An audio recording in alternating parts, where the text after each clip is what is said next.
আসসালামু আলাইকুম রহমতুল্লাহি ওয়া বারাকাতুহু। শ্রদ্ধেয় স্নেহের ভাই সব মা বোনেরা, বিসমিল্লাহির রহমানির রহিম, আলহামদুলিল্লাহি রাব্বিল আলামিন। সমস্ত প্রশংসা আল্লাহ সুবহানাহু ওয়া তাআলার জন্য। আজ আছি কাল যদি না থাকি এ দুনিয়ায়, স্মৃতি হয়ে থাকবো হৃদয়ের পাতায়। আজ আছি কাল যদি না থাকি এ দুনিয়ায়, স্মৃতি হয়ে থাকবো হৃদয়ের পাতায়।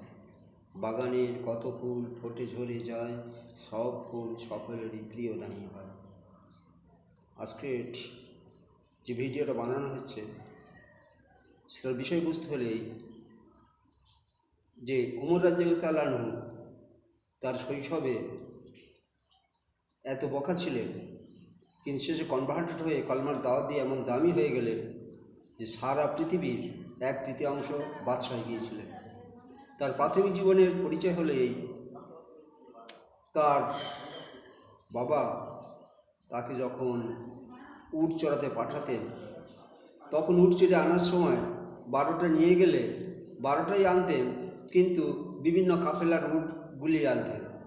ওনার আব্বা বলতেন, ওমর তুই বড় হয়ে কী করে খাবি রে, তুই উট চড়াবার ক্ষমতা তোর নেই।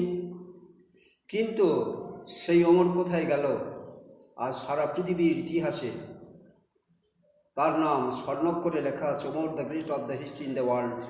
ওমরের মতো খলিফা পৃথিবীতে আসবে না। সেই জন্য আমরা সবাই চেষ্টা করব যে কলমার দাওয়াত দেওয়ার জন্য, ইনশাল্লাহ।